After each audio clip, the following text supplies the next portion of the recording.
மாலையிலேருந்து நம்மோடு கூட இருந்து பல காரியங்கள் உதவியாக இருக்கிறாரு. சோத்திரம். கர்த்தர் அவரை ஆசீர்வதிப்பாராக. அவர் இப்போ ஒரு சாட்சி சொல்லுவாங்க. நீங்கள் எல்லாம் கவனமாக கேளுங்க. பிறகு நான் அறிவிப்பை சொல்லுகிறேன். கர்த்தர் நாமத்திற்கு மகிமை உண்டாகட்டும். ஆமென். ஸ்தோத்திரம். கர்த்தர் தாமே அடியான இந்த இடத்துல கொண்டு வந்ததுக்கும் கர்த்தரை நான் நன்றியோடு நான் ஸ்தோத்தரிக்கிறேன். அந்த இடத்துல நேற்றுக்கு கடந்து வரும்போது சாயங்காலம் நான் ஒரு திடீர்னு தான் அந்த இடத்துக்கு கடந்து வந்தேன். எபி வந்திருந்தாங்க. சரி சர்ச்சுக்கு வரியா அப்படின்ற ஒரு வார்த்தை கேட்டாங்க. சரி நானும் வரேன் அப்படின்னு சொல்லிட்டு இந்த இடத்துல கடந்து வந்தேன். நான் கடந்து வந்தபோது ஃபஸ்ட்டு இங்கே பார்த்தது என்னென்னா, இங்கே நிறையா பசங்கள்லாம் அப்படியே சர்ச்சில் இருந்தாங்க. நான் உள்ளே வரும்போது பெரிய பசங்க அங்கே சர்ச்சில் அப்படியே இருந்தபோது, ஸோ நான் எபிக்கிட்ட அப்போ உடனே சொன்னேன், நானும் இந்த மாதிரி ஒரு இடத்துல தான் வளர்ந்தேன் சின்ன வயசுலேருந்து. இந்த ஒரு சர்ச்சில் இத்தனை பேர் இருக்கும்போது நாங்களும் ஒரு 8-9 பசங்க, ஒரு 10 பசங்க இந்த சர்ச்சில் இருப்போம். அப்போ அதை பார்த்தோன்னே எனக்குள்ளே ஒரு சந்தோஷம் ஆச்சு. நான் அவங்ககிட்ட சொன்னேன், எனக்கு நான் இந்த சர்ச்சுக்கு வரும்போது ஏதோ எங்கள் சர்ச்சில் இருந்த மாதிரி தேவன் என்னை எப்படி என்னை இந்த இடத்துல கொண்டு வந்தார், என்னை உயர்த்தினார் அப்படின்ற இடத்த எனக்கு இந்த இடத்துல பார்க்கும்போது கர்த்தர் எனக்கு நினைவுபடுத்தினார். அதற்காக கர்த்தரை நான் நன்றியோடு நான் ஸ்தோத்திரிக்கிறேன். சாட்சி சொல்றதுக்கு இந்த இடத்துல நிக்கிறதுக்கும் தேவன் பாராட்டின தயவுக்காய் ஸ்தோத்திரம். எவ்வளவு வேணும் தகுதியும் பாத்திரவானும் இல்லாத என்னையும் கர்த்தர் தாமே தாயின் கர்ப்பத்திலே கர்த்தர் என்னை கண்டெடுத்தார், இந்த இடத்துல தெரிந்து கொண்டார். எத்தனையோ பேர் இருக்காங்க, ஆனாலும் தேவன் என்னை தெரிந்து கொண்டு அவருடைய ராஜ்யத்துக்கும் கர்த்தர் என்னை அழைத்ததற்காய் கர்த்தரை நான் நன்றியோடு நான் ஸ்தோத்திரிக்கிறேன். இதோ நினைக்கலாம், நம்ம எத்தனையோ பேர் நம்ம இருக்கிறோம், எப்படியோ இருக்கிறோம், எப்படியோ வளரோம். ஆனா அப்படி இல்லை. அத்தனை கோடி மக்கத்துல கர்த்தர் நம்மளே தெரிந்து கொண்டார். நம்ம ஒரு சின்ன ஒரு காரியத்தை நம்ம பார்க்கும் போதும், உலகத்துல ஏதோ நம்ம பிரமிப்பா ஏதோ ஒரு காரியத்தை பார்க்கும் போதும், ஒரு கடலை பார்க்கும் போதும் கர்த்தர் எவ்வளவு பெரியவரா இருக்கிறார். ஆனா அந்த தேவன் நமக்குள்ள வாசம் பண்ணுகிறார். அவர் நம்மை தெரிந்திருக்கிறார். நம்ம கர்த்தருக்கு என்ன செய்யறோம் அப்படின்ற ஒரு கேள்வியை கர்த்தர் தாமே கொஞ்ச நாள்ல எனக்கு உணர்த்தினார்.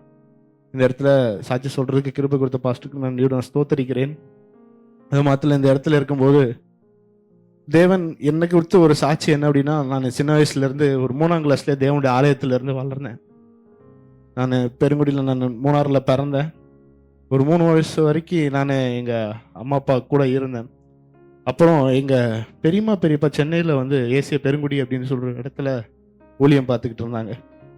ஊழியம் பார்க்கும்போது நான் அந்த இடத்துல நான் ரொம்ப ஒரு 3ஆறுல சேட்டை பையன், நான் ரொம்ப சேட்டை பண்றேன் அப்படின்னு சொல்லிட்டு அந்த இடத்துல என்னை கொண்டு போய், சரி பெரியம்மா கிட்ட போய் அவன் படிக்கட்டும் அப்படின்னு சென்னையில் போய் வளர்த்தாங்க. ஸோ நான் 3ஆம் கிளாஸ்ல அவங்க சர்ச்சில் ஒரு பாஸ்டரும் சிஸ்டருமா இருந்தாங்க. நான் அந்த இடத்துல வளர்ந்தேன். ஒரு 22 வருஷமா நான் அந்த இடத்துல தேவனுடைய ஆலயத்தில் தங்கியிருந்து தேவனை அந்த இடத்துல இருந்தேன். சின்ன பிராயத்தில் தேவனோட ஆலயத்தில் தங்கி இருக்கிறோம்.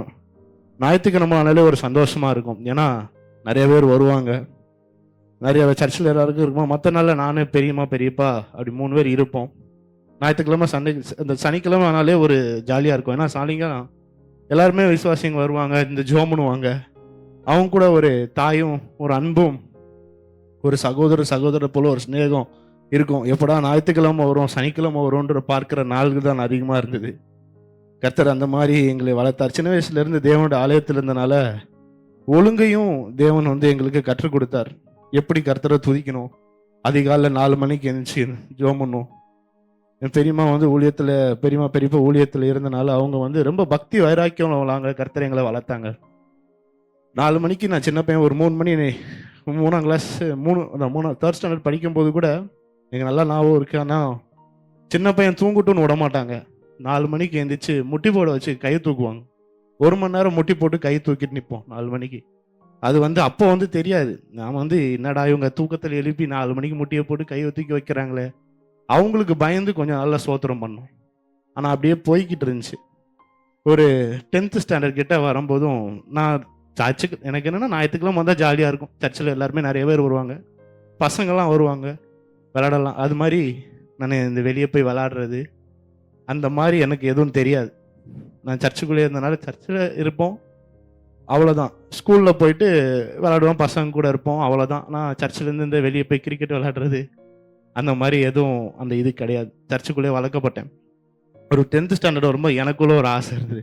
கர்த்தாவே எல்லாருமே விளையாடுறாங்க, வெளியே போயெல்லாம் விளையாடுறாங்களே, நான் ஏன் இப்படி இருக்கிறேன் போனாலும் வெளியே போனாலும் பயம், விளையாட தெரிஞ்சா விளையாட தெரியாது அப்படின்றத சொல்லிடுவாங்களோ அப்படின்றும் ஒரு பயம். ஆனால் வெளியிலையும் 10ஆம் கிளாஸ்க்கு மேலே அனுப்புனாங்க, பெரியம்மா பெரியப்பா சரி போ வெளியே போய் விளையாடு போ அப்படின்லாம் அனுப்புவாங்க.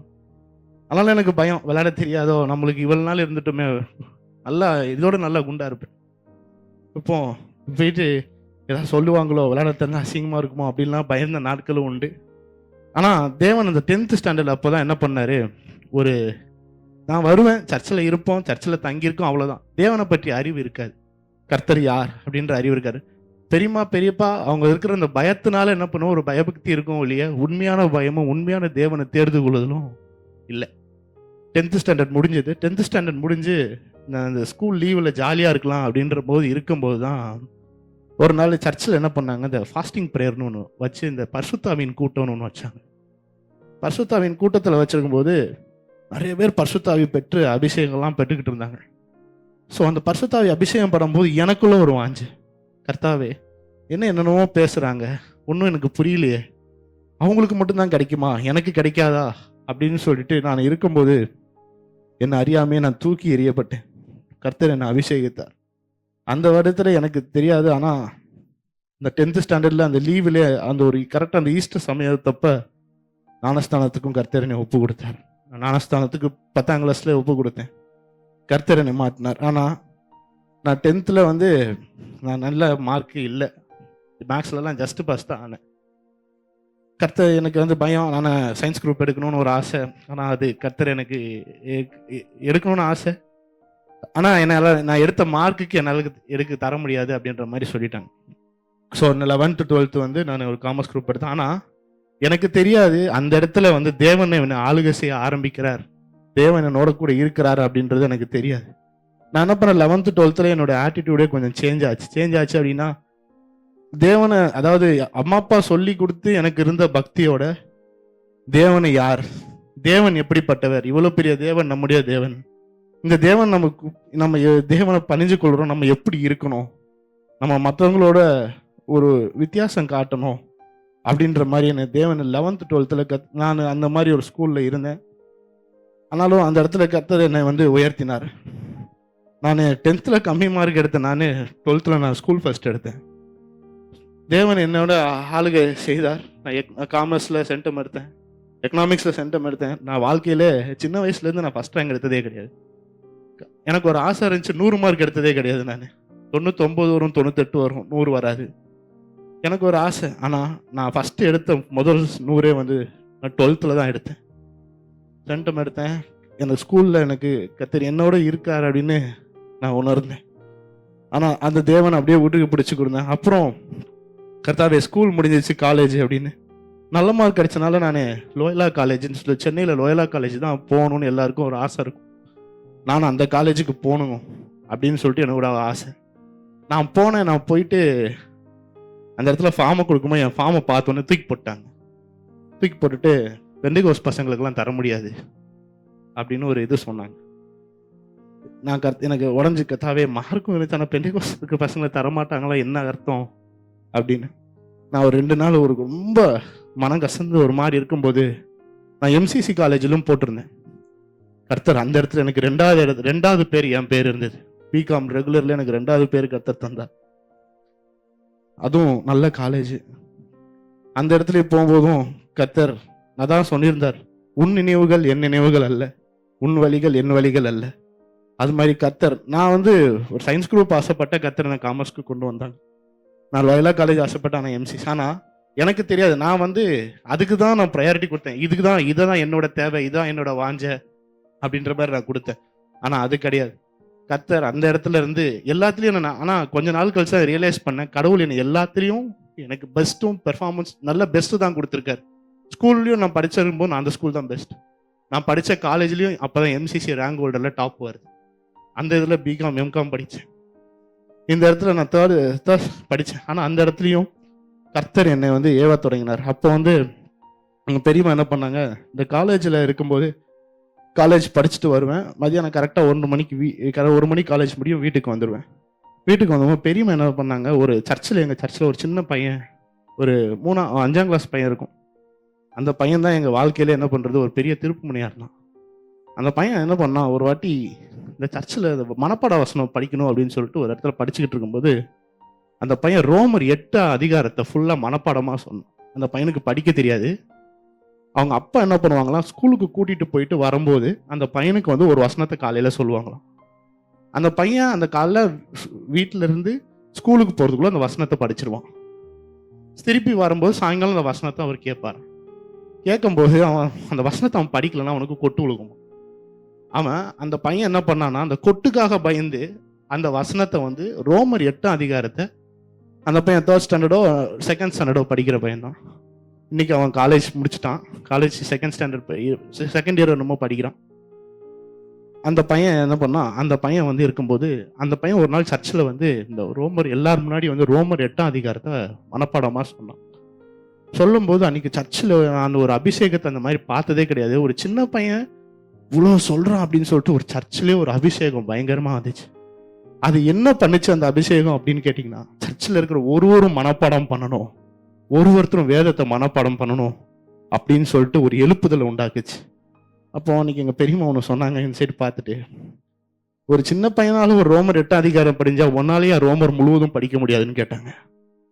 நான் மம்மி காலேஜ்லாம் படிக்கிறேன், போயிட்டு வர எனக்கு டயர்டாக இருக்கும், என்னாலலாம் உட்காந்து அவ்வளோ தூரம் நல்லா மனப்பாடம் பண்ண முடியாது அப்படின்னு.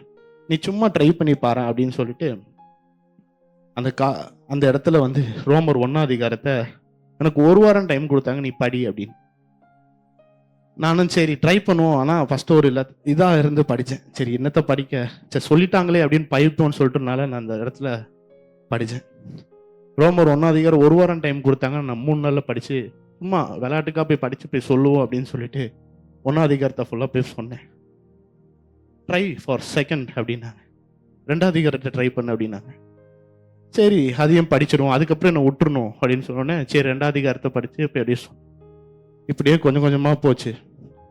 ஒரு 15 நாள் போச்சு. ஒரு வாரத்தில் ஒரு அதிகாரம் படித்தேன். நான் ஒரு நாளைக்கு ஒரு அதிகாரமாக படிக்க கர்த்தர் எனக்கு மனப்பாடம் சக்தியை கொடுத்தார். எனக்கே அது தெரியாது. கர்த்தாவே நான் திக்கு, அறிவில்லாதவன், மெமரி பவர்லாம் எனக்கு கிடையாது கர்த்தாவே. தேவன் அந்த அந்த நேரத்தில் அவர் என்ன அறியாமே படிக்கிறது. ஒரு 16 நாள் இருக்கும். ரோமர் 16 அதிகாரத்தையும் முழுவதுமாக படிக்க கர்த்தர் எனக்கு உதவி செய்தார். இந்த மாதிரி ஒரு சர்ச்சுக்கு நான் நின்று நான் ஒரு ரோமர் 16 என்னத்தை மனப்பாடமாக சொன்னேன். அது என்ன பண்ணுச்சுன்னா, சபைக்குள்ள ஒருவருக்கும் எழுப்புதல் உண்டாக்குச்சு.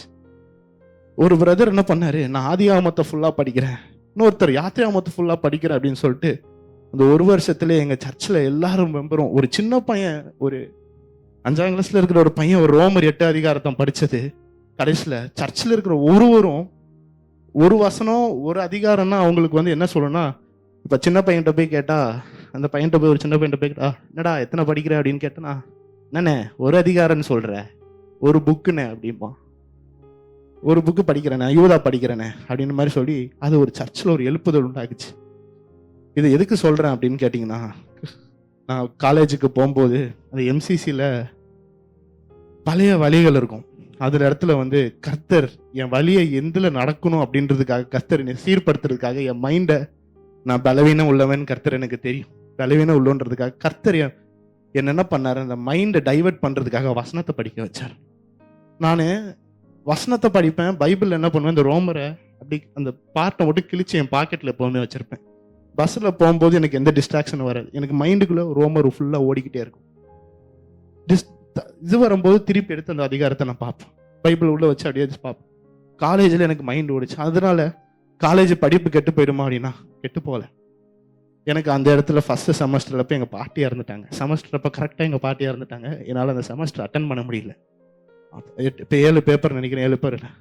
ஆனால் அந்த 2 வருஷத்தில் நான் இந்த ரோமரை படிக்க கர்த்தர் என்ன பண்ணார், எனக்குள்ளே பேசினார்.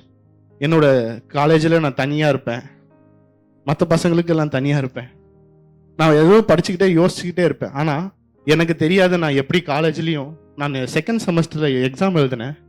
எக்ஸாம் எழுதும்போது நான் 14 பேப்பர், காலையிலையும் மாலைன்னு 14 பேப்பர் எழுதினேன்.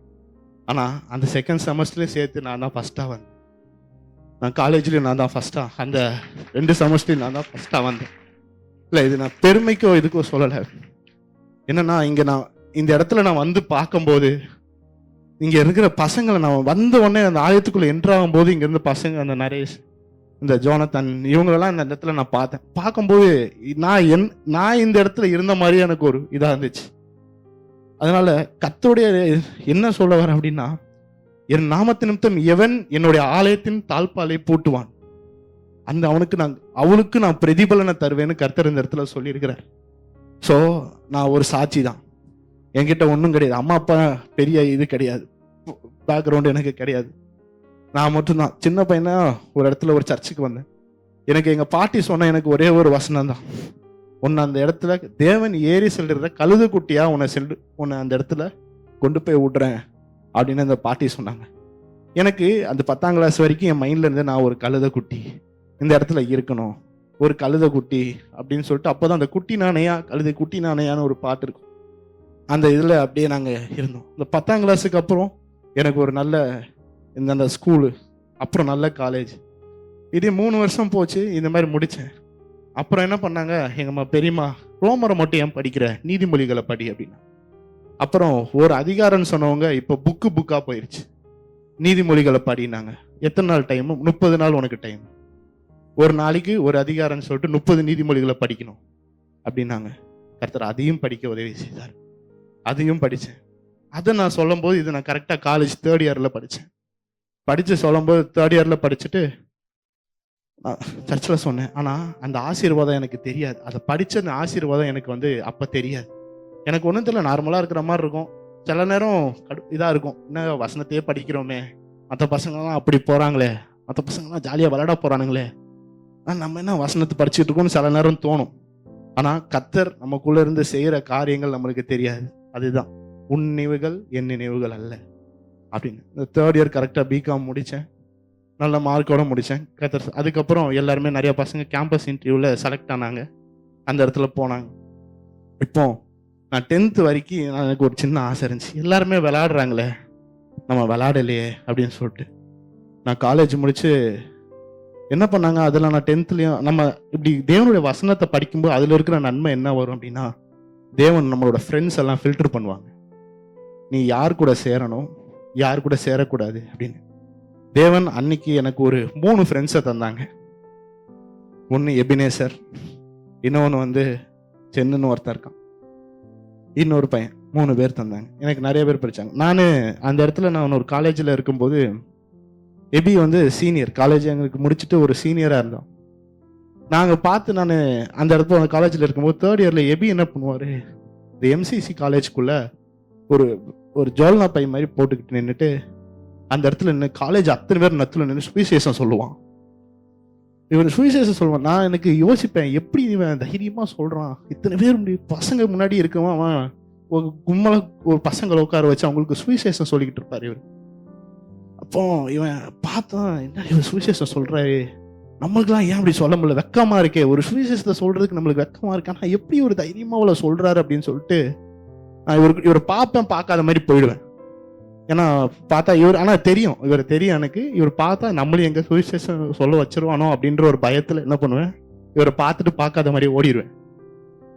இப்படியே போயிட்டு இருந்துச்சு. ஸோ இந்த ஃப்ரெண்டு எனக்கு ஒரு கர்த்தர் எனக்கு கொடுத்தாரு. இப்படியே போயிட்டு இருக்கும்போது நான் அந்த காலேஜில் இருக்கும்போது எனக்கு விளையாடணும்னு கொஞ்சம் ஆசை இருந்தது. ஆனால் கர்த்தர் நான் 10th விளையாடணும்னு நிறைவேற்ற ஆசை நிறைவேற்றலை. நான் காலேஜ் படிக்கும்போது என்ன பண்ணாரு, ஒன்றுமே இல்லாத என்ன சும்மா ஒரு நாள் கிரவுண்டில் நடந்து போயிட்டு இருக்கும்போது ஒருத்தர் என்னை கூப்பிட்டு, இங்கே வா தம்பி, இங்கே வான்னு கூப்பிட்டு, நீ என்ன பண்ணுவ அப்படின்னு கேட்டேன். நான் ஒன்றுமே இல்லை, சரி சும்மா எடுத்து இந்த ஜாவலின்லாம் எடுத்து போடு அப்படின்னு சொன்னார். நான் சும்மா போட்டேன், அவர் எனக்கு தெரியாது. ஆனால் அதே வருஷத்தில் நான் விளையாடணும்னு ஆசைப்பட்டது என்ன, காலேஜில் ஸ்போர்ட்ஸ்மேன், நான் காலேஜில் ஸ்போர்ட் ஆகி தமிழ்நாடு வரைக்கும் ரெப்ரசன்ட் பண்ணேன். எனக்கே தெரியாது, நான் ஆசைப்பட்டேன். ஆனால் என்னால் நான் சின்ன வயசுல எனக்கு ஒரு சின்ன ஆசை, எல்லாரும் விளையாடுறாங்களே என்னால் ஏன் விளையாட முடியல அப்படின்னு எனக்கு ஒரு சின்ன ஆசை. ஆனால் அது எனக்கு நிறைவேறதுக்கு எத்தனையோ வருஷம் ஆச்சு. காலேஜில் நான் ஃபஸ்ட்டு 3rd இயர் படித்தேன், கவர்மெண்ட் கோட்டாவில் படித்தேன். அடுத்து ஒரு டிகிரி படிக்கணும்னு அந்த காலேஜில் அந்த ஸ்போர்ட்ஸ்மேன் கோட்டாலேயே என்னை அடுத்த டிகிரி காலேஜே படிக்க வச்சுது. காலேஜில் ஸ்காலர்ஷிப் பண்ணேன். இது எதுக்கு சொல்கிறேன்னா, தேவனுடைய ஆலயத்தில் வளர்கிற நன்மை. தேவனுடைய ஆலயத்தில் வரந்தா கர்த்தர் ஒன்றுமே இல்லாத ஒரு தாவீதை என்ன பண்ணுவார், ஷெப்பர்ட்ல இருந்து ராஜாவா மாத்தினார். சிறைச்சாலையிலிருந்து யோசேப்பை சிறைச்சாலையிலிருந்து அதிபதியா மாற்றினார். அதுக்கு நான் தான் சாட்சி. நான் ஒண்ணுமே இல்லை, ஒண்ணுமே தகுதியானவன் கிடையாது. நான் பண்ணது கர்த்தருடைய ஆலயத்துல இருந்தேன், கர்த்தருடைய ஆலயத்துல வளர்ந்தேன். எங்க பெரியப்பா நல்ல பெரியம்மா ஒரு பெரியப்பா ஊழியக்காரங்களை கொடுத்தாரு. அந்த ஊழியக்காரங்க இதுல வளர்ந்தேன், 22 வருஷம் வளர்ந்தேன். அந்த மாதிரி வேதங்களை படிக்க வச்சாங்க. வசனத்தை என்ன பண்ணுவாங்க, எங்க பெரியப்பா பார்க்கும்போது பைபிள் திறக்க மாட்டாங்க, அப்படியே பேசுவாங்க. எப்படி பேசுறேன், இப்போ அவங்ககிட்ட போய் ஒரு வசனத்தை கேட்டால் அந்த வசனத்தை கரெக்டா இந்த இடத்துல பேஜ் இந்த சைட்ல இந்த நம்பர்ல இருக்கும்பாங்க. எனக்கு அது ஒரு ஆசை. இந்த மாதிரி அவங்கள பார்த்து வளரும்போது கர்த்தர் என்ன பண்ணாரு, என் ஸ்கூல்ல நல்லா பண்ணி கொடுத்தாரு, என் காலேஜில் எனக்கு தெரியாம பெஸ்டா பண்ணி கொடுத்தாரு. நான் காலேஜ்லயும் என்னை விளையாடணும்னு 10th ஆசைப்பட்டதை ஒரு தமிழ்நாடு ஸ்போர்ட்ஸ்மேன் வரைக்கும் என்னை கர்த்தர் கொண்டு வந்து நிப்பாட்டினார். அந்த இடத்துல ஸ்காலர்ஷிப்ல நான் படிக்க வச்சு உதவி செஞ்சேன். அப்போ நான் எப்படியா பார்ப்பேன், நான் அப்போ என்னோட வழி கொஞ்சம் விலகுச்சு அப்படின்னா நான் ஸ்போர்ட்ஸ்ல ஃபுல்லாக கவனம் தெரிஞ்சு ஆரம்பித்தேன். அப்பயும் அந்த எபினேசர் அங்கே நின்று சுவிசேஷம் சொல்லிக்கிட்டு இருப்பார். நான் அந்த ஈட்டி ஜாவலின் எல்லாத்தையும் எடுத்துட்டு இப்படி போகும்போது இவர் அங்கே நின்று சுவிசேஷம் சொன்னவொடனே நான் என்ன பண்ணுவேன், ஒடிஞ்சுக்கிட்டு ஓடுவேன். எங்க பார்த்தா டே இங்கே வான்னு கூப்பிட்டுருவானோ அப்படின்றதுனால நான் ஒளிஞ்சுக்கிட்டு ஓடுவேன். ஏன்னா அந்த இடத்துல நான் பார்த்து வியந்ததுலும் எபியும் ஒருத்தன். இந்த இடத்துல இப்படி சுவிசேஷம் நம்ம என்னைக்கு இந்த மாதிரி ஒரு சத்தியத்தை ஒரு சுவிசேஷத்தை சொல்ல போறோம் அப்படின்னு தேவன் அந்த இடத்துல விழுந்தார். காலேஜ் முடிஞ்சோன்னா அடுத்து எல்லாருக்கும் தெரியும் வேலை. கர்த்தாவே எங்க வேலை பார்க்க போறோம் என்னமே அப்படின்னு ஒன்றும் தெரியாது. ஆனா காலேஜ் முடிஞ்சு எல்லாருக்குமே பசங்களாம் வேலை அங்கங்கன்னு கேட்டுட்டு இருக்கும்போது நான் நினைச்சேன் ஸ்போர்ட்ஸ் போயிடலாம், ஸ்போர்ட்ஸ் கோட்டாவில் போயிடலாம் அப்படின்னு. ஆனா அப்பயும் உன் நினைவுகள் என் நினைவுகள் அல்ல அப்படின்னு என் காலில் ஒரு நல்ல ஃப்ராக்சர் ஒன்று ஆச்சு. நான் அந்த இடத்துக்கு அடுத்த வாட்டி போனால் அது ஒரு ஏர்ஃபோர்ஸில் செலக்ட். அந்த மாதிரி போகும்போது என் காலில் ஒரு பையன் டிஸ்கஸ் எறியும் போது என் காலில் உடஞ்சி என் கால் நல்லா உடஞ்சிருச்சு. எனக்கு அடுத்த நாள் ஒரு 7 நாள் கழிச்சு அப்பாயின்மெண்ட்டுக்கு போகணும். என்னால் அது போக முடியல. எனக்கு ரொம்ப மன உளைச்சல் ஆயிடுச்சு. என்ன கர்த்தாவே என்னை ஏன் இப்படி பண்ணீங்க, எனக்கு இந்த இடத்த இப்படி கொடுத்துட்டு என் கையிலேருந்து வாங்குறீங்களே, என்ன பண்ணுறது, ஏன் என்னால் இந்த மாதிரி முடியல அப்படின்னு சொல்லிட்டு நான் கேட்டுட்டு இருக்கும்போது ஒரு 6 மாதம் இருக்கும் நான் உட்காந்துக்கிட்டு இருந்தேன். அப்போ நான் இந்த எல்லாரும் இன்டர்வியூக்கு போவாங்க. இன்டர்வியூக்கு போகும்போது நானும் சும்மா என்ன பண்ணுவேன், இன்டர்வியூக்கு போவேன். சரி இதுதான் வேலை தான், இல்லை அடுத்த வேலைக்கு நம்ம போகலாம் அப்படின்னு சொல்லிட்டு போவேன். அதே தான். ஆனால் நான் பண்ணாது எனக்கு அறியாமே ஒரு மசில் மெமரி மாதிரி என்ன இருந்துச்சுன்னா, நான் இருந்த காலம் ஃபுல்லாக அதிகாலை 4 மணிக்கு ப்ரைஸிங் இருந்துச்சு, முட்டி போடுற கை தூக்குற பழக்கம் இருந்துச்சு. அது எப்படியோ இல்லை தூக்கத்துமோ எப்படியோ எந்திரிச்சு முட்டி போட்டு 4 மணிக்கு கை தூக்கி நிற்கணும். இன்னும் சோத்துறாம் சொல்லும் போது என் பெரியம்மா அடிக்கடி சொல்லுவாங்க, நீ சோத்திரம் சொல்லும் போது கிருபை பெருகும், சோத்திரம் சொல்லும் போது கிருபை பெருகும், ஒன்னு அறியாம கர்த்தர் நடத்துவார். அப்படிதான் கர்த்தர் இம்மட்டும் அப்படி நடத்தினார். இந்த வேலை கிடைச்சதும் எனக்கு ஒரு பெரிய சாட்சி தான். நான் அந்த மாதிரி இருக்கும்போது நான் ஒரு அமேசான்ன்ற இடத்துல வேலைக்கு போகும்போது எனக்கு அந்த வேலைக்குள்ள இன்டர்வியூல என்னால் கிராக் பண்ண முடியல. நான் என்ன பண்ணுவேன், சும்மா போயிட்டு வருவேன் இன்டர்வியூக்கு. சும்மா போயிட்டு எனக்கு ஆப்டிடியூட் பார்த்தாலே பயம் வேர்த்துரும் வந்துடுவேன். இந்த மாதிரி தான் ஒரு 5-6 வாட்டி அந்த கம்பெனிக்குள்ளே போனேன். நான் ஆனால் நிறைய கம்பெனிலாம் ஏறல, இந்த ஒரே கம்பெனிக்கு தான் ஒரு 5 வாட்டி போயிட்டு வந்தேன். ஒரு 7வது வாட்டி இருக்கும், ஒரு 5 ஒரு 6வது வாட்டி இருக்கும். என் ஃப்ரெண்டு ஒருத்தனுக்கு அந்த கம்பெனியில் ஒரு இன்டர்வியூ வந்துச்சு. அந்த இன்டர்வியூ வரும்போது நான் வீட்டில் இருக்கும்போது எனக்கு ஃபோன் பண்ணி, வா என் வண்டி நின்றுச்சு, உன் வண்டியை கொஞ்சம் எடுத்துகிட்டு வா, எனக்கு கொண்டு போய் இந்த கம்பெனியில் ட்ராப் பண்ணு, எனக்கு இன்னைக்கு இன்டர்வியூ இருக்குது அப்படின்னு சொல்லிட்டு என் ஃப்ரெண்டு ஒருத்தன் ஃபோன் பண்ணான். சரின்னு சொல்லிட்டு நான் அவனுக்கு வண்டி ஓட்ட தான் போனேன். வண்டி ஓட்டிட்டு அங்கே போய் போன போது செக்யூரிட்டி என்ன உள்ளே விடலை, கம்பெனிக்குள்ளே விடலை. ரிசியூம் இருந்தால் தான் உள்ளே விடுவேன் அப்படின்னு சொல்லிட்டாங்க. உடனே டக்குன்னு நீ உள்ளே வா, அல்பமாக தான் இருக்கும். உள்ளே அந்த கம்பெனிக்குள்ளே போனால் போன்விட்டா ஜூஸு அந்த மாதிரிலாம் கொஞ்சம் நல்லா வச்சுருப்பாங்க. சரி நான் ஃப்ரீயாக சாப்பிட்டுக்கலாம் அப்படின்னு சொல்கிற மாதிரி தான். சரி வா உள்ளே வந்து ஏசியில் உட்காந்து போன்விட்டா அந்த இதெல்லாம் நான் கொஞ்சம் குடிச்சிக்கிறேன் அப்படின்போது சும்மா விட மாட்டாங்கடா, ஒரு ரிசியூம் ரெடி பண்ணு அப்படின்னாங்க. சரின்னு பக்கத்தில் ஒரு ஜெராக்ஸ் கடையில் போயிட்டு நான் பேர் படிச்சிருக்கேன், இதெல்லாம் படிச்சிருக்கேன், இவ்வளோதான், ஹாபீஸ் ஸ்போர்ட்ஸ், அவ்வளோதான். ஒரு சின்ன பேப்பரில் ஒரு A4 ஷீட்டில் உள்ளே போகிறதுக்காக செக்யூரிட்டிகிட்ட காமிச்சிட்டு உள்ளே போய் அந்த இடத்துல உட்காரு. அங்கே இன்டர்வியூ அந்த இதில் போய் ஃபஸ்ட் ரவுண்டு கூப்பிட்றாங்க. நானும் சரி எப்பவுமே போகிறது தானே, வா 5 போயிட்டு வெளியே வருவோம், ஜூஸை குடிச்சிட்டு வெளியே வருவோம்னு சொல்லிட்டு நான் அமேசானுக்குள்ளே ஃபஸ்ட்டு வாட்டி போகிறேன். போயிட்டு அந்த இன்டர்வியூவில் உட்காடுறேன். அந்த இன்டர்வியூ பேப்பர் என் கையில் கொடுக்குறாங்க. எனக்கு எல்லாமே தெரிஞ்சதாக இருக்குது. ஏன்னா நான் 5 வாட்டி, எனக்கு அந்த அறிவு கிடையாது, எனக்கு நாணம் கிடையாது. நான் 5 வாட்டி இந்த வந்து இந்த இன்டர்வியூ அட்டன் பண்ணி இந்த பேப்பர் என்ன அறியாம எனக்கு மனப்பாடம் ஆயிடுச்சு. அந்த பேப்பர் எல்லாமே எனக்கு மனப்பாடம் ஆகி நானா என்ன பண்ணியிருக்கேன், என்ன அறியாம இந்த கொஸ்டினுக்கு என்ன ஆன்சர், இந்த கொஸ்டினுக்கு என்ன ஆன்சர்னு சொல்லிட்டு நான் பார்த்துருக்கேன். ஆனா இது என்னோட பலத்துல இல்ல, தேவன் என்ன செய்ய வச்சிருக்காரு. இது அந்த ஒரு 5 வாட்டி 6 வாட்டி போக போக என்ன ஆயிடுச்சு, இது எல்லாமே எனக்கு வந்து மனப்பாடம் ஆயிடுச்சு. 6வது வாட்டி நான் போயிட்டு நான் நினைக்கல, அந்த பேப்பரை கொடுத்தாங்க. நான் விளையாட்டுக்கு என்ன பண்ணேன், டக்கு டக்கு டக்குன்னு எனக்கு ஏதோ தெரிஞ்ச மாதிரி டக்கு டக்கு டக்குன்னு ஃபில் பண்ணிட்டு கொடுத்துட்டு, பக்கத்தில் ஒரு பையன் நான் கூட ஒன்றையும் நான் ஃபில் பண்ணுறேன் அப்படின்னு சொல்லிட்டு அவன்தையும் ஃபில் பண்ணி அவங்களையும் கொடுத்துட்டு நான் ஒரு 5 நிமிஷம் அப்படி போயிட்டு உக்காடுறேன். எங்கே கிடைக்கும், இப்போ அனுப்பிச்சி விட்ருவாங்க, வா ஜாலியாக போகலாம் அப்படின்னு சொல்லிட்டு இருக்கும்போது ஃபர்ஸ்ட் ரவுண்டில் என் பேர் வருது. என்ன பிரச்சனைனா, என் கூட வந்த இன்டர்வியூ பையனுக்கு கிடைக்கல. இன்று அவன் தான் கூப்பிட்டான், அவனுக்கு கிடைக்கல, என் பேர் வருது. இருடா, செகண்ட் ரவுண்டில் விட்டுருவாங்க, வெளியே அமுச்சிருவாங்க, வந்துடுறேன், கொஞ்சம் இரு அப்படின்னு சொல்லிட்டு எனக்கு அப்போ ஒரு சின்ன ஆசை வந்துடுச்சு. கர்த்தாவே, இவ்வளோ தூரம் வந்துட்டேன், நான் இந்த 5 ரவுண்டில் இது வரைக்கும் நான் கிளியர் பண்ணதே கிடையாது. சரி, இந்த ஒரு வாட்டி இந்த செகண்ட் ரவுண்ட் எப்படி இருக்குன்னு போயிடுறானே அப்படின்னு சொல்லிட்டு ஒரு ஆசை வந்துச்சு. சரின்னு சொல்லிட்டு அந்த செகண்ட் ரவுண்டில் உட்காந்துக்கும் போது அங்கே ஒரு குரூப் டாபிக் ஒன்று கேட்டாங்க.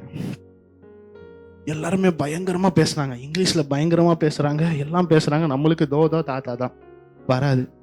என்னடா இவங்க இப்படி இங்கிலீஷ் பேசுறாங்களே, என்ன கர்த்தாவே பண்றது, இவங்க மத்தியும் நம்ம எப்படி போக முடியும். சரின்னு சொல்லிட்டு விடும்போது எல்லாருமே பேசிட்டு வாங்க. நானும் ஒரு டாபிக் வச்சு ஸ்போர்ட்ஸ் இன் இந்தியா அப்படின்னு சொல்லிட்டு அதை பத்தி பேசிட்டு உக்காந்துட்டேன். பயங்கரமா நான் யாரெல்லாம் நினைச்சேனோ அவங்களாம் வரல. ஒரு 3-4 பேர் அந்த இடத்துல இருந்தோம். அவங்க பேர் மட்டும் செகண்ட் ரவுண்ட் செலக்ட் ஆனோம். என்னடா அது செகண்ட் ரவுண்ட் செலக்ட் ஆனு. சரி, அப்புறம் தேர்ட் ரவுண்ட், எப்படினாலும் தேர்ட் ரவுண்ட் நம்ம ஃபில்டர் பண்ணிடுவாங்க அப்படின்னு சொல்லி தேர்ட் ரவுண்டு போகிறோம்.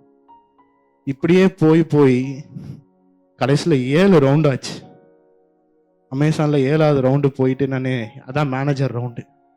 அந்த இடத்துல போய் இருக்கும்போது அவ்வளோதான், மேனேஜர் வந்து இங்கிலீஷில் பேச சொல்லுவாங்க, நம்ம சோலி முடிஞ்சிரும் அப்படின்னு சொல்லிட்டு நான் அந்த இடத்துல இருந்துட்டேன். போய் உட்காந்துட்டே இருக்கும்போது அந்த இடத்துல ஒரு மேனேஜர், எனக்காக தெரில, காட்ஃப்ரே அப்படின்னு சொல்லிட்டு ஒரு மேனேஜர் வந்தார். அவரை பார்த்தோன்னே, ஓ கிறிஸ்டின் பையனா அப்படின்னாரு. உடனே எனக்கு சந்தோஷம், ஆமா அப்படின்னேன். ஸோ பெண்டிகாஸ் பையனா அப்படின்னாரு. ஆமா அப்படின்னு சொன்னேன். என் இன்டர்வியூவே அதான். ஏன் இது அப்படி நான் இப்ப சொல்றேன் அப்படின்னு கேட்டீங்கன்னா, நான் லோயலா காலேஜுக்கு போகும்போது என் பேப்பரை பெண்டிகாஸ்ட்னு சொல்லிட்டு தூக்கி போட்டேன் அவங்க. நான் வேலைக்கு சேரும்போது இந்த பெண்டிகாஸ்ட்னு ஒரு இதுலனால தான் எனக்கு வேலை கிடைச்சது. அந்த இடத்துல பார்க்கும்போது, சரி இல்லை நீ வந்துட்ட, நான் கண்டிப்பாக கேள்வி கேட்காம ஒன்று அனுப்ப முடியாது. ஸோ ஒரு கேள்வியை கேட்குறேன் அப்படின்னு சொல்லிட்டு, நீ போடுற ஜாவலின் எத்தனை கிலோ எத்தனை வெயிட்டுன்னு கேட்டார். நான் அந்த பதிலை சொன்னேன், யூ ஆர் செலக்டட் அப்படின்னார். எல்லாருமே நான் வெளியே வந்து நான் வாட்டுக்கு சைலண்டாக இருந்து, எனக்கு வந்து செலக்ட் பண்ணோன்னு எனக்கு கையெல்லாம் விரைச்சிருச்சு. நான் வெளியே சொன்னா என் கூட வந்த பசங்க நம்ப மாட்டானுங்க, என்ன பண்றது, கலாய பண்ணி பொய் சொல்லாத அப்படின்ற மாதிரி சொல்லுவாங்களோன்றது. என்னடா சொன்னாங்கன்னா, இதை பார்க்கலான் இருக்காங்க, பார்த்துக்கலாம் அப்படின்னு சொல்லிட்டு வந்துட்டேன். வீட்டுக்கு வந்துட்டோன்னே நான் வீட்டுக்குள்ள வரேன். எங்கள் பெரியம்மா அங்கே உள்ள உட்காந்துட்டு, என்னடா வழக்கம் போலியா, வா வந்து சாப்பிடுவா அப்படின்னாங்க. இல்லை கிடச்சிருச்சு அப்படின்னு. ஸோ நான் அவ்வளோ நாள் எங்கள் பெரியம்மா வந்து என்ன பண்ணுவாங்கன்னா, அவங்க வந்து நான் இப்போ ஒன்று சொன்னேன்னா அதுக்கு என்கரேஜ் பண்ணுற மாதிரி இது பண்ண மாட்டாங்க. ஆனால் அவங்க அது கஷ்டப்படுவாங்க. என் முன்னாடி வந்து நான் என்கரேஜ் பண்ணிட்டா நான் அதில் நின்றுவணும் அப்படின்றதுக்காக, என்னை மேலே வளர்க்குறதுக்காக, இதெல்லாம் என்ன பெரிய விஷயம் அப்படின்ற மாதிரி சொல்லுவாங்க. நான் அப்படிதான் எங்கள் பெரியம்மாவை பார்த்துருக்கேன். ஆனால் சப்போர்ட் பண்ணுவாங்க. அவங்க வந்து என்னன்னா, நீ உலகத்தை படிக்கிறியோ, உலக புக்கை படிக்கிறியோ, பைபிளை படிக்கிறியோ, இதெல்லாம் தெரியாது, நீ வேத வசனத்தை படிக்கணும். நான் ஸ்கூலில் வரும்போது நீ தேவ பிள்ளைன்னு எனக்கு சாட்சி தரணும். நான் அவங்க ஒன்று சொல்லுவாங்க, நீ ஆலயத்தில் வளர்ற, நான் வெள்ளை சட்டை கட்டிட்டு வருவேன். அந்த இடத்துல வந்து தேவ நாமம் தூஷிக்கப்படக்கூடாது. என் மைண்ட்ல இருந்து முனே தான். ஸ்கூலில் நம்ம பண்ணும்போது தேவ நாமம் தூஷிக்கப்படக்கூடாது. அவங்க எனக்கு சொல்லி வளர்த்தது, நீ ஏதாவது ஒரு கெட்ட தப்பு ஒன்று பண்ணும்போது அது தேவனுடைய நாமம் தூஷிக்கப்படும். நிறைய பேர் என்ன பார்ப்பாங்க, நீ தேவனுடைய நாமத்தை தூஷிக்கப்படுறதுக்கு காரணமாக இருந்துடக்கூடாது. இது என் மைண்டில் எப்பவுமே ஓடும். ஸோ இந்த ஜபமும் இந்த வேதம் படிக்கிறதும் வேதம் வாசிக்கிறதும் இது என்னன்னா, இது நான் சொன்னது எல்லாமே என்னை அறியாமே நடந்தது. இந்த காரியம், இதுக்கடுத்து இந்த காரியம், இதுக்கடுத்து இந்த காரியம். கம்பெனியில் வேலை கிடைச்சது. வேலை கிடைச்சி அந்த இடத்துல இருக்கும்போது இன்னைக்கு வரைக்கும் அந்த இடத்துல ஒரு 9 வருஷமா வேலை செய்ய கத்துறனுக்கு அந்த இடத்துல உதவி செய்தேன். வேலை முடிஞ்சிருச்சு, அடுத்து கல்யாணம். நான் என்ன பண்ண எனக்கு தெரியும். எனக்கு வந்து அம்மா அப்பா அவ்வளோலாம் வசதி கிடையாது. அம்மா அப்பாவும் ஊழியம் பண்ணுறாங்க. கர்த்தாவே என்ன பண்ணுறது அப்படின்னு. அப்புறம் நான் காலேஜ் முடித்ததோட எனக்கும் எபிக்கும் அந்த எபியை பார்த்து பயந்து ஓடினது தான். அப்புறம் நான் எபி கூட அவ்வளோவா பேசலை. நான் காலேஜ் முடித்து நான் திடீர்னு ஒரு மேரேஜுக்காக நான் ஊட்டிக்கு போகணும் அப்படின்னு இருக்கும்போது, நான் கிளம்பும்போது என் ஃப்ரெண்டு ஒருத்தன் ஃபோன் பண்ணி சொல்கிறான். இன்னொரு ஃப்ரெண்டு, எங்களுக்கு காமனாக இருக்கிற ஒரு ஃப்ரெண்டு, நீ ஊட்டிக்கு வரும்போது நீ வண்டியில் வரல, ஒரு பையனை கூட்டிகிட்டு வா அப்படின்னு அவன் ஃபோன் பண்ணுறான். சரி அப்படின்னு சொல்லிட்டு ஒரு நம்பரை நான் அடிக்கும்போது அதில் வந்து என் ஃபோன் ஆல்ரெடி இவர் நம்பரை சேவ் பண்ணி வச்சுருந்தேன். அதில் எபி அப்படின்னு வருது, எபினேசர் நம்பர். நான் அந்த பையன்கிட்ட, டேய் நீ எதுக்குடா எபி நம்பர் அனுப்புகிற அப்படின்னு. அந்த பையன்தான் அப்படின்னோடனே நான் ஒரு எபியை பார்த்து அதுக்கப்புறம் ஒரு 4 வருஷம் கேப் ஆயிடுச்சு. அந்த இதில் போகும்போது அப்போ எபி வந்து ஒரு இடத்துல வந்து நீ இந்த இடத்துல வா அப்படின்னும்போது அந்த எபி கரெக்டாக வந்து நின்னான். ஏதோ 4 வருஷம் பார்க்காத இருந்து ஏதோ திட்டுவானோ அப்படின்னு நினச்சிக்கிட்டு இருந்தது தானே. ஏதோ நேற்றுக்கு வரைக்கும் நல்லா பேசிட்டு இருந்த மாதிரி வந்து தோலை தட்டி எப்படா இருக்க அப்படி இருக்குன்னு சொல்லிட்டு, வா சரி போகலாம், வா சாப்பிட்லாம் அப்படின்னு சொல்லிட்டு நாங்கள் ஊட்டி கிளம்பி போனோம். நான் போகும்போது அவன்கிட்ட அவனும் சாட்சி, எனக்கு இந்த மாதிரி கல்யாணம் நிச்சயம் பண்ணாங்க, ஆனால் நடக்கிறதுக்கு ரொம்ப தாமதமாகுது அப்படின்ற மாதிரி நான் சொல்லிகிட்டே இருக்கும்போது நாங்கள் போகும்போது புலம்பிக்கிட்டே போனோம். எனக்கே தெரியாது என் கல்யாணம் இன்னும் 10 நாளில் நடக்க போகுதுன்னு. நான் எந்த இதுவும் கிடையாது, இதுவும் கிடையாது. ஏதோ ப்ரிப்பரேஷன்லாம் அந்த கல்யாணத்துக்கு சொல்லுவாங்க 1 மாதம் 2 மாதம், அப்படிலாம் கிடையாது. என் கல்யாணம் நடந்தது வெறும் 10 நாளில். எனக்கே தெரியாது இந்த மாதம் எனக்கு கல்யாணம் நடக்க போகுது. நான் போகும்போது தெரியாது எனக்கு கல்யாணம் நடக்க போகிறேன். ஸோ அந்த இடத்துல நான் ஆமோஸ் அவங்க கல்யாணத்துக்காக நான் அந்த இடத்துக்கு போகும்போது கர்த்தர் எனக்கு எபியை அந்த இடத்துல வந்தார். அந்த கல்யாணத்தில் என் கல்யாணத்தை வச்சு பேசினாங்க. இன்னும் 10 நாள் உனக்கு கல்யாணத்தை நடத்தணும் அப்படின்னு. 10 நாளில் என் கல்யாணம் நடந்துச்சு. அது எனக்கு தெரியாது. ஆனால் கையில் 1 ரூபா கிடையாது. ஆனால் எப்படி வந்துச்சு அப்படின்றது தெரியாது. காரணம் என்ன தெரியுமா? நம்ம தேவனுடைய ஆலயத்தில் இருக்கிறது தான் காரணம். தேவனுடைய ஆலயத்தில் நம்ம இருந்தோம், தேவனுக்கு கீழ்ப்பணிஞ்சோம். நம்ம பலவீனமானவங்க தான். நம்ம எப்போவுமே அந்த சுத்த ரொம்ப இதில் இருக்க முடியாது. ஆனால் தேவனோட வழிகளை நம்ம ஒப்பு கொடுக்கும்போது, காலையில் எழுந்திரிச்சு நம்ம ஜெபம் பண்ணுறதும் சரி, வேதங்களை படிக்கிறதும் சரி, நான் இங்கே இருக்கிற ஒரு பசங்களை சொல்வேன், ஒரு வாழ்க்கையில் நம்ம டக்குன்னு ஒரு இதில் வரணும் அப்படின்னா நம்ம முயற்சினால ஒன்றும் பண்ண முடியாது. நம்ம முயற்சினால ஒன்றுமே இல்லை. நான் முயற்சித்தது எல்லாமே 0. ஆனால் நம்ம ஒரு வழியில் கடவுள் நடத்துவார். அதில் நம்ம ஒப்பு கொடுத்துடணும். அதுக்கு நம்ம என்ன பண்ணணும் அப்படின்னா அவரை சார்ந்து இருக்கணும். நம்மளுடைய பலன் அல்ல, அவரை சார்ந்து இருக்கணும். இதில் நான் இப்போ உங்களுக்கு சொன்னதெல்லாம் என்னோட பெருமைக்கோ மேன்மைக்கு சொல்ல. இந்த இடத்துல ஒன்று சொன்னதெல்லாம் என்னுடைய காரியம் எதுவும் அதில் நடக்கல, அவருக்கு தான் நடத்தினேன். ஆனால் அவர் எனக்கு எதை கொடுத்தாரோ அது எனக்கு பெஸ்ட்டாக கொடுத்தார். எனக்கு அழகான குடும்பத்தை கொடுத்தார், அழகான மனைவியை கொடுத்தார், நல்ல குணமுள்ள மனைவியை கொடுத்தார், நல்ல பிள்ளையை கொடுத்தார். அதுக்காக ஸ்தோத்திரம். அது மாத்திரம் இல்லை, இங்கே கல்யாணத்தில் இருக்கும்போது எப்படி இணைஞ்சான், என் குடும்பத்தோட இணைஞ்சான் அப்படின்னு எனக்கு தெரியாது. ஆனால் இருக்கும்போது அவருக்கு பொண்ணு பார்க்கும்போது இவங்களை சஜஸ்ட் பண்ணும்போது ஓகே அப்படின்ற மாதிரி கடைசியில் என் ஃப்ரெண்டு என் குடும்பத்தில் என்னோட நண்பனாகவும் எனக்கு கூட இருக்கிற ஒரு சகல் அப்படின்ற இடத்துலையும் கர்த்தர் என்னை வைத்தார். அது மாத்திரம் இல்லை, அந்த சென்னுன்னு ஒரு பையன் இருக்கு, அவனையும் எங்கள் குடும்பத்தோட கர்த்தரை இணைத்தார். நாங்கள் 3 பேர். அதான் எதுக்கு சொல்கிறேன்னா, தேவனை முன்னாடி வைக்கும்போது கர்த்தர் உன்னோட சிலப்போ நம்ம பசங்களுக்கு சொல்கிறேன், நம்ம பசங்க தேவன் நம்மளை வந்து சில பசங்களை விட்டு பிரிக்கிற மாதிரி நம்மளுக்கு இருக்கும். நல்லது தான், தேவன் நம்மளுக்கு நல்ல சூஸான ஃப்ரெண்ட்ஸை தருவார். அந்த ஃப்ரெண்ட்ஸை நம்ம அவங்க கடைசி வரைக்கும் இன்னைக்கு வரைக்கும் கடவுள் என் கூட இருப்பாங்க. இதில் எங்கள் பெரியம்மா அவனை சொல்லுவாங்க, நீ உலகத்தோட ஃப்ரெண்ட்ஷிப் வச்சிருக்கிறியா, ஃபெலோஷிப் வச்சிருக்கிறியான்னு கேட்பாங்க. உன் ஃப்ரெண்ட்ஷிப் எங்கே இருக்கணும், உன் ஃபெலோஷிப் எங்கே இருக்கணும்னு கேட்பாங்க. நீ உலகத்தில் ஃப்ரெண்ட்ஷிப் இல்லை, உன் ஃபெலோஷிப் தேவ ஜனங்களோடும் தேவனோட இருக்கணும், தேவ பிள்ளைகளோட இருக்கணும் அப்படிம்பாங்க. ஸோ நான் வளர்ந்த வரைக்கும் நான் சர்ச்சில் இருக்கிற ஒரு விசுவாசிங்களையும் அண்ணன் தம்பி அம்மா அப்பா இப்படி தான் எனக்கு வளர்ந்தேன். என் குடும்பம் அப்படின்னா சர்ச். இப்படி தான் நான் வளர்ந்தேன், அப்படி தான் வளர்க்கப்பட்டேன். இங்கே வரும்போதும் எனக்கு அதுதான், எனக்கு இங்கே பார்க்கும்போதும் கர்த்தர் எனக்கு அது இருந்தார். கர்த்தர் இம்மட்டும் என்னை நுப்பாட்டி இருக்கிறார், கர்த்தர் என்னை ஆசீர்வதித்திருக்கிறார். எல்லாரும் கண்டு என்னை பார்க்குறவங்களாம் என்னை பார்த்து எனக்குள்ளேயும் இருந்தது. சிலவங்க வந்து நான் விழுந்துருவேன்னு நினச்சாங்க. ஆனால் அவங்க மத்தியெல்லாம் கர்த்தர் என்னை எழும்பி பிரகாசிக்க செய்து இன்னைக்கு அவங்க முன்னாடி கர்த்தர் என்னை ஒரு ஆசீர்வாதமாக மாற்றிருக்கிறார். இதுக்கு எவ்வளோ வேணும் தகுதியும் பாத்திரம் நல்ல கர்த்தர் என்னை தகுதிப்படுத்தினார். இந்த சந்தர்ப்பத்தை கொடுத்த பாஸ்டருக்கும் ரொம்ப நன்றி. கர்த்தருக்கு ஸ்தோத்திரம்.